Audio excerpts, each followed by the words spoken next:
Vlogineers, today I'm going to be ranking all the Unmatched characters from 2020, from my least favorite to my favorite.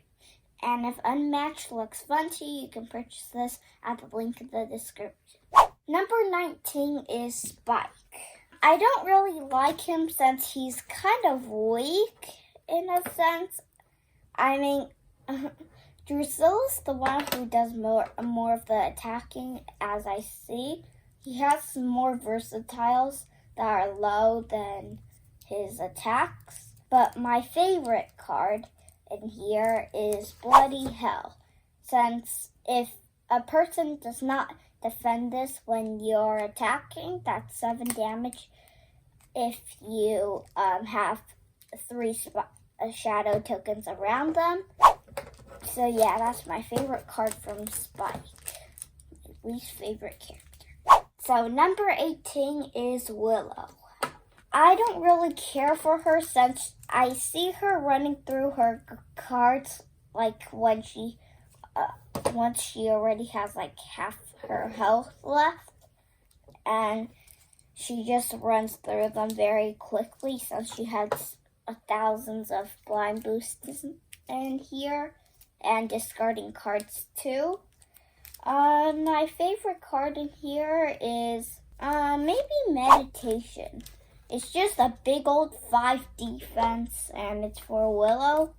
And the after combat is just become Willow. I don't know why I don't like Willow that much, even though they're both ranged. And also she can't heal, so 14 health isn't the best. So that is Willow, my number 18. Number 17 is King Arthur. And my favorite cards are still the ones in our last video where I ranked all the 2019 characters, which you can watch by clicking up here. Okay, so my favorite card from here is probably, now that I see it, maybe Restless Spirits. For some reason, I just like this card since it's automatic damage that always is good. So that is King Arthur, my number 17. My number 16 is Muldoon. And his engine workers and traps. The problem that I have with him is that he doesn't really have, I don't see him as attacking that much, so usually I have to use the engine workers. The traps is a cool mechanism though, but Muldoon does not get a heal. I do like how it's both ranged, and my favorite card from here is they should all be destroyed. A 4 attack, but you can add +1 for each trap adjacent. And also I like setting the traps since I like trapping people with the traps. Or else, yeah, Muldoon is pretty weak. So that is Muldoon, my number 16. My number 15 is Bruce Lee with 14 health. Another character that cannot heal, which is bad in a way, but he has a lot of good attacking and effect powers in this deck, which now I see why, because he is just a standalone character. His power is one of my favorite towers. My favorite card from this deck is the Jeet Kune Do High Straight Lead, which is a 3, but if either the opposing fighter or Bruce Lee move this turn, it's a 5 instead. And of course you get a gain 1 action since it's a Jeet Kune Do, and of course the 1-inch punch is cool since it's just automatic damage. And also, if you defeat a sidekick or hero, then you get it back. And that is Bruce Lee, my number, I believe this is my number 14, no, 15. Yeah, 15. I'm losing track already. My number 14, it's Dracula. He only has 13 health, but if the more players on the board you have, the more he heals. But the more he can also get trapped, which you kind of want to get trapped sometimes, but yeah. Dracula, my favorite card is, of course, very obvious what people's favorite cards are, is Beast Form. Since it's a big old 6, and you can discard any amount of cards, and there's +1 to this card. I don't like how you have to discard cards, but it's already a 6, and you don't have to discard cards if you don't want to. I mean, 6 is already good enough. So that's why I like that card. And also, including the sisters, my favorite card is also Ravening Seduction, or whatever you say that word, which will let you move one fighter up to 2 spaces, and they get 1 damage per sister adjacent to them, which could be powerful since it can basically, it's automatic damage, and it can be up to 9 since there are 3 cards and there are 3 sisters. So that is Dracula, my number 14. Okay, my number 13 is Invisible Man. I do know that he's very low on this list, but there's one reason why. He does not have that many attacks, so instead, they make a lot of defenses, and he just doesn't have that much attacks. And all of a sudden, they come up with this great idea, well, more like bad idea, to make these cards that are basically just automatic damages. All you have to do is be on a fog, basically, for most of these. My favorite card on here is this big old 5 that says that is surprise attack immediately, cancel all effects on your opponent's card, which is good unless the person faints. That's Invisible Man, my number 13, I believe. Yeah, 13. So, my number 12 is Angel. I don't know why Angel's so high in this list since all these characters that are starting from Angel all the way down, I just didn't know where to put them. And at least Angel has some very strong attacks.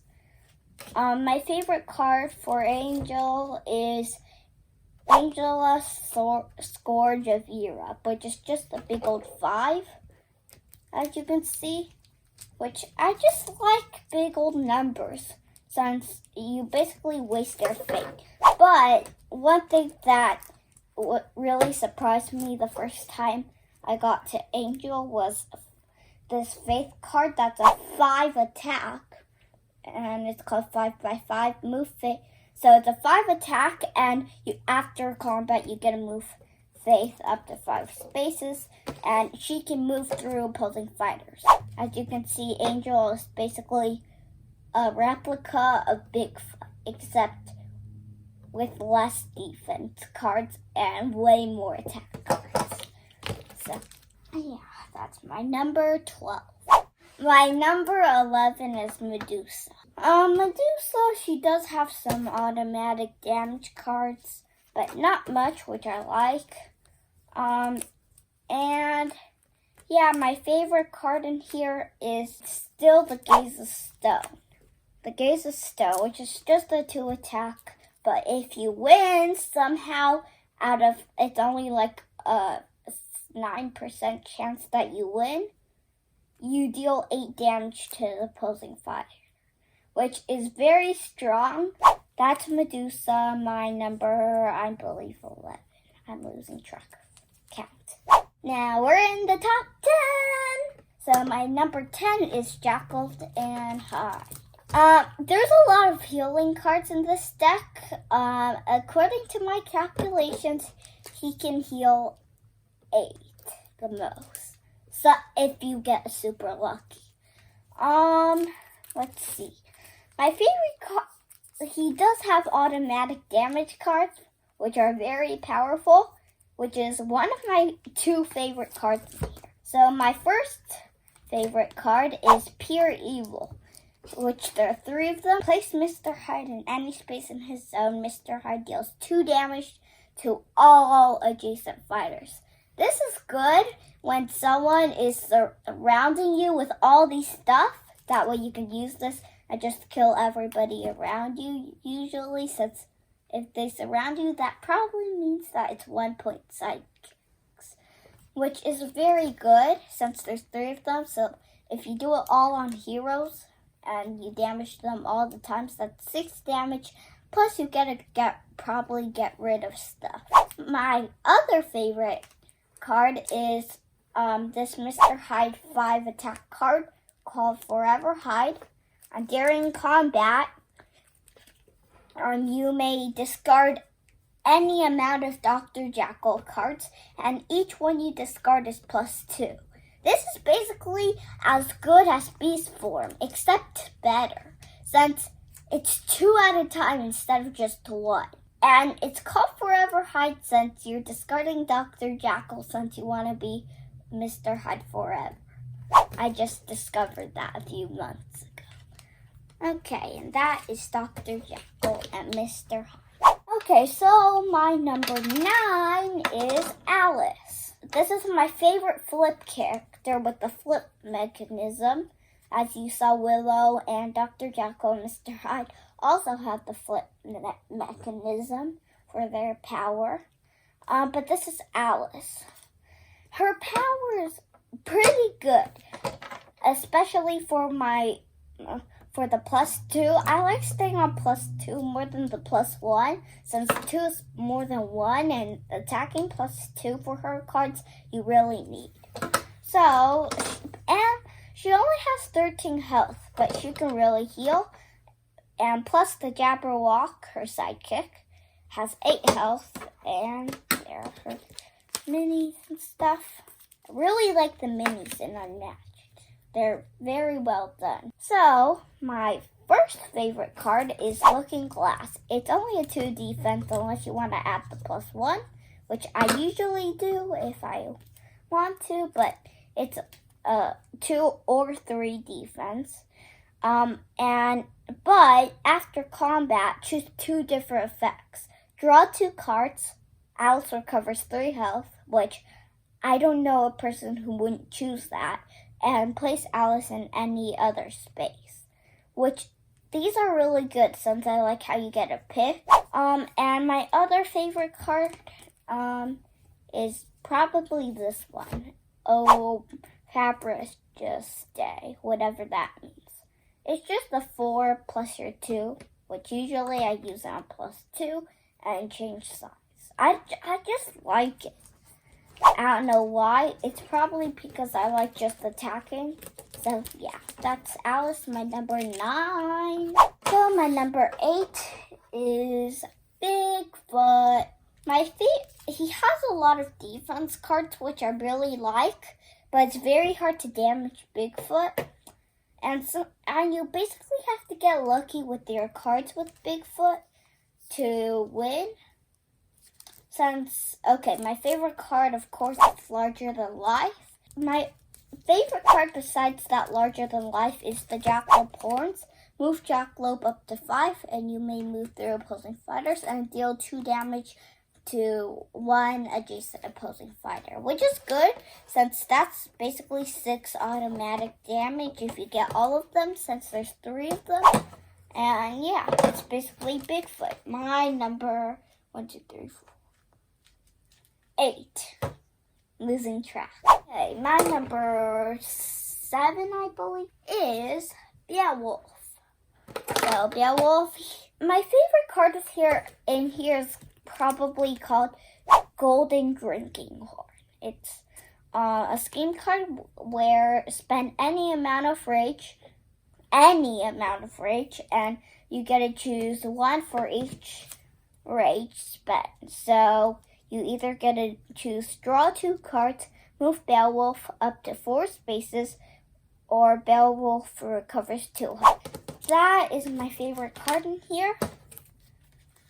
It's a scheme card. That's my own. That's probably one of my favorite scheme cards in these decks. Okay, my number 6. I know Sinbad has moved up a lot since my last video, but he's changed into one of my favorites, my number 6.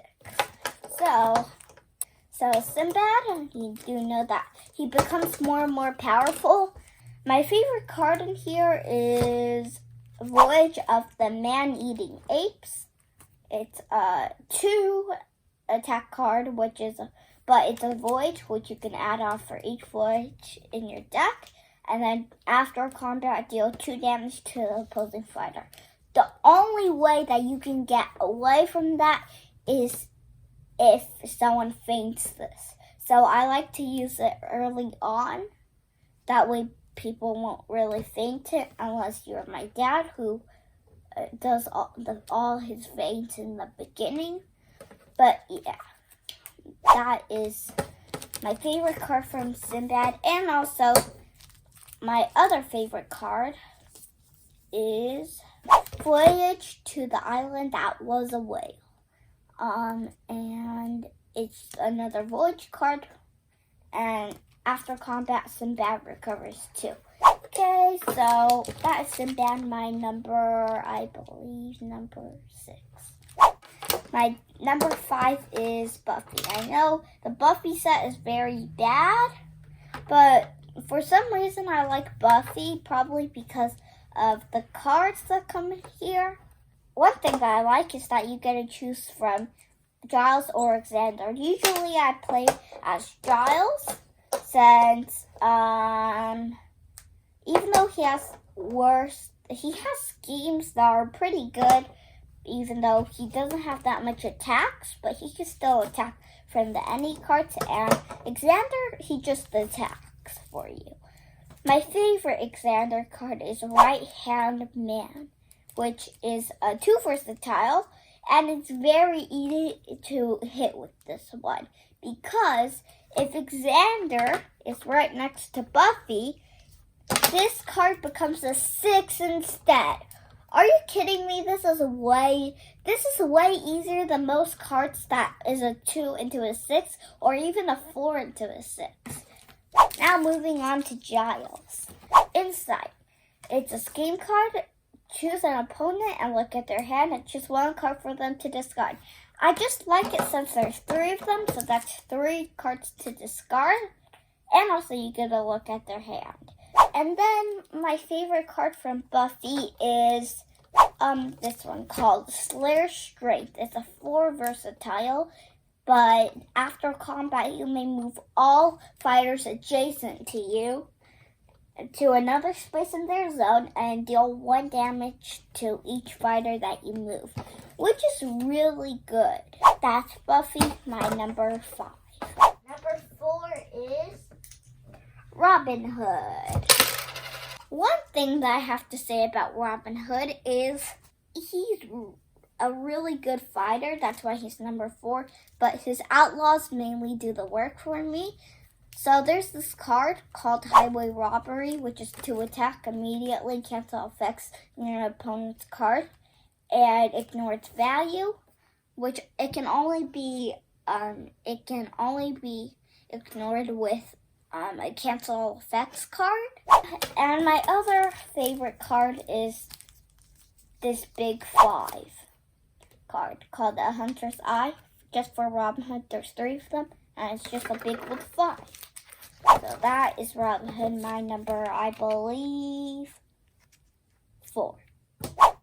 Okay, my top 3 is Sherlock. Sherlock has 16 health and he can heal, which is really good. He can heal 4. My favorite card in here is called Confirmed Suspicion. And it's choose an opponent and name a value, and the opponent must choose a card to discard of that matching value, and they get damage equal to their boost value. Another card that I like is this Watson. 5 attacks with a revolver, just the 5. But again, for sidekicks, big attacks are good. And also Watson, he has attacks for himself, the versatiles for himself, and schemes for himself, which I really like. And my last favorite card in here is called Counterpunch. It's a 3 versatile, but if Holmes is adjacent to the opposing fighter, deal 2 damage to the opposing fighter, and there's 3 of them. And yeah, that's all for Sherlock Holmes. My number 3. My number 2 is the Raptors. There are 3 of them. They each have 7 health. They're so high on this list, even though they only have 10 defense cards. Yes, 10 only. So you have to make your defense cards count sometimes. But they can gain also more actions, just like Bruce Lee. One of my favorite cards in here is actually just this, Pack Hunters, which is a 4 attack, but oh yeah, and also their power can kick in since for each other raptor adjacent, it's +1, so this can be a 6. And then if you win the combat, which you probably will, since it's going to probably at least be a 5 usually, then deal 1 damage to the opposing fighter for each of your raptors adjacent. So this, if the opposing fighter does not defend, then it's a 9 damage, basically. My other favorite card is probably, this is just 5 attack plus the 2, so it can be 7. And also my last favorite card is this one, Clever Girl. There are 3 of them, and if 1 or more of your raptors is adjacent to the opposing fighter, you gain 1 action. So that is the Raptors, my number 2. On to my last one, my favorite one, Little Red Riding Hood. So my favorite card in here is a scheme card, my favorite scheme card of all. It's called a Grin Tail. It's a huntsman card, and it says Little Red recovers 2 health. But if you have the wolf pelt symbol in your discard pile on the top, then Little Red recovers 4 instead. So that's double the amount of what it was originally, which is really good. And there's 2 copies of it. Okay, so the card that I was going to talk about, this one called What Large Hands You Have. This is not my favorite card. This is not even close to one of my favorite cards, but I just want to explain about it. Which, after combat, you may return this card to your hand, but if you have the wolfsbane symbol, the flower symbol, instead you may return the top card of your discard pile instead and get that back. Now to my other favorite card, which is What Terrible Big Mouth You Have. It's a 2 defense, which isn't good, but thankfully, after combat, if you have the wolfsbane wolf symbol, deal damage to the opposing fighter equal to the printed value of the opponent's card, which is really good. My second to last favorite card that I can actually get to is Never Leave the Path, which, according to the top symbol, you gotta get that effect. Usually I do the knife, which is deal 2 damage to each opposing fighter in Little Red Zone, which is very good each. And my last favorite card that I can explain is Once Upon a Time. There's 2 copies. It's a 2 versatile, not the best. But thankfully, if you have the knife symbol, deal 3 damage to the opposing fighter. They don't even have to be adjacent to you, which is really good. So that is it for Little Red, my number 1. And that is my ranking for all the Unmatched characters that were released up to 2020. And if Unmatched looks fun to you, you can purchase this at the link in the description. Bye-bye. And I can't fall since there's Unmatched characters surrounding.